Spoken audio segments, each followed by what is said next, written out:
Chapter 31. The Gift. The wind moaned as it raced through the crevices between the rocks, carrying the cold of the night on its heels. Twisting and searching like a serpent, it eventually found its way to Palson and the handful of soldiers crouched behind the cover of a large grey boulder. Palson ran a finger through the dirt as he peered around it. The occasional gusts of wind, strengthened by the narrow passages of the rocks, pushed his long hair away from his face, coaxing him to initiate the attack. He didn't want to. Away from the Legion, he had peace just for this small moment, and he wanted to savor it as much as he possibly could. But then again, Mayor Zuck could only last so long with his duties down below before bringing ruin to the entire plan. From behind the concealment of the boulder, he could see just how close they had come to Fort Ellery, the first outpost of the Kingdom of Faldesia at the northern border of Manon. There it sat some 50 spans further down the rocky maze.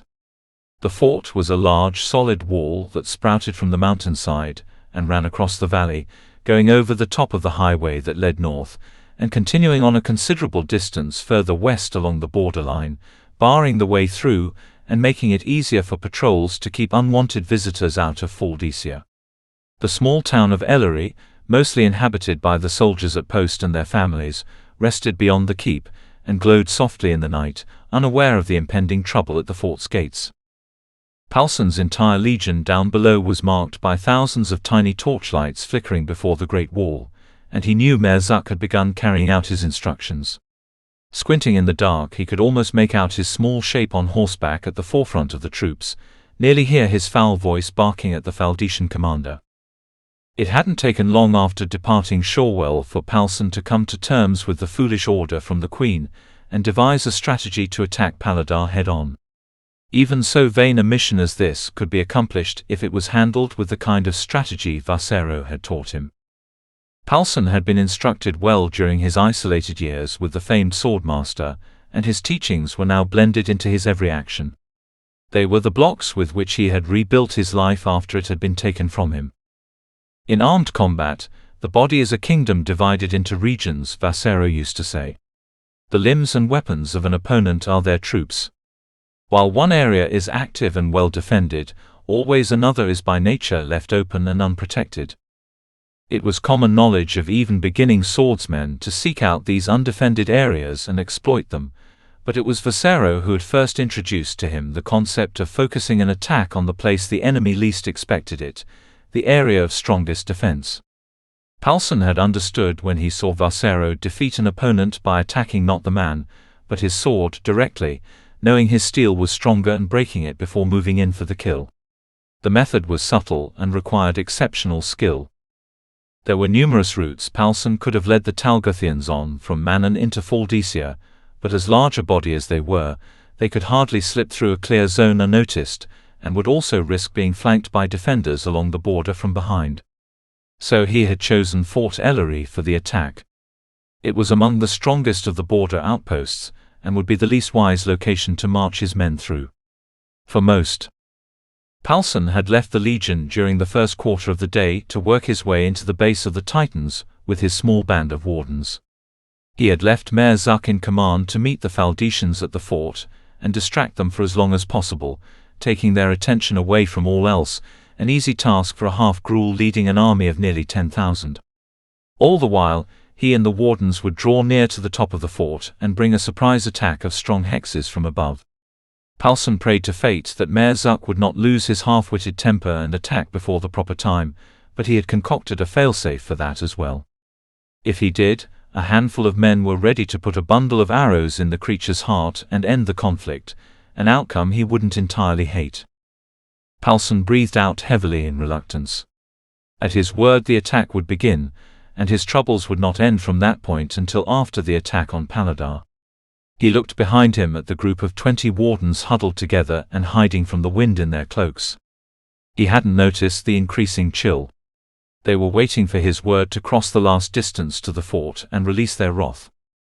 Warden hexes were powerful tools when fighting on a small scale, but were not commonly used in war due to the risk of felling comrades amongst foes. Most hexes strong enough to do substantial damage could not be aimed specifically enough in a large body of mixed fighters, and having to make hex formations with their hands rendered them slower and defenseless. The Queen of Talgarth had not provided him with many, but Palson knew their advantages and intended to use them and all his troops to the best of their capabilities. They would drop down onto the top of the wall and rain down destruction on the fort, then retreat again to safety once they were spent while Mayor Zuck led the battle below. But it was not the gruels and men that would ensure their victory against such odds. It was the gift the Queen had given them. Gift. Palson spat against the wind. He gulped down a few swallows of water from his leather bladder and turned as he stowed it away again. "Where is he?" Palson asked his wardens. "He should be back by now." They all looked around and shook their heads in response. "Here," came a low grating voice from behind a neighboring rock. A man slipped around the corner and drew near. He was short and thick and bundled in heavy fur cloaks and had a head that was completely shorn. Scars from years of battle garnished his wrinkled face and an unkempt beard drooped off of his chin. Palson scowled and his hand felt the hilt of his sword, the temptation to skewer the man beating against the front of his head.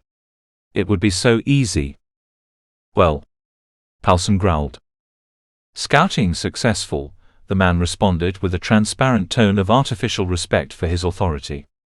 "The Faldetians on the fort wall are all watching our army below and making preparations for battle. I nary had to conceal myself amidst their panic. The time of attack is now." Palson could see the bloodlust in the man's eyes. His eagerness to kill sickened him. But it was to be expected of a shadow walker. So many long years hunting down the shadow walkers, plotting their destruction and taking his vengeance, and now here he was, side by side with one of their most ruthless leaders, Gravenzaira. How the Queen had convinced a group of shadow walkers to fight alongside them even as they enslaved their people with the mind jewels was beyond him, but one thing was certain: nothing had tried Palson's patience and self-control more avidly since he left Vassero more than 15 years ago. It had taken years of training to suppress and harness the rage in his heart, but this campaign against Faldesia was looking more and more each day to be the venture that would cause it to erupt once more. "Shall I make ready?" Graven asked devilishly, a yellow glint in his eyes. Palson wanted to gouge them out. "Fine," he responded flatly. "Go your way, beast, and hold your position until the wardens finish and I give the word." A wicked grin crossed the bald man's face and off he went again into the darkness toward the wall, unfastening his cloak as he went. Palson shuddered as he thought of the transformation that would soon take place. He had seen the new shape he would take, and the advantage they provided was undeniable. It was a creature of the Great Waste, and Palson knew that at some point or another, these men had to have encountered them in order to learn to take their shape. Many a strange beast prowled the Great Waste beyond the Newland Channel. He thought again of the dragon Shadow Walker they had brought from Talgarth and used in Tritus. "I should have killed her when I had the chance," he thought. "Savages." He turned to the wardens. "Come. We take Fort Ellery and then on to Paladar." Thank you for listening.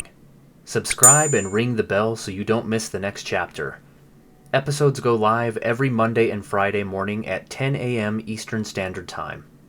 The audiobook can be purchased in its entirety on Google Play Books.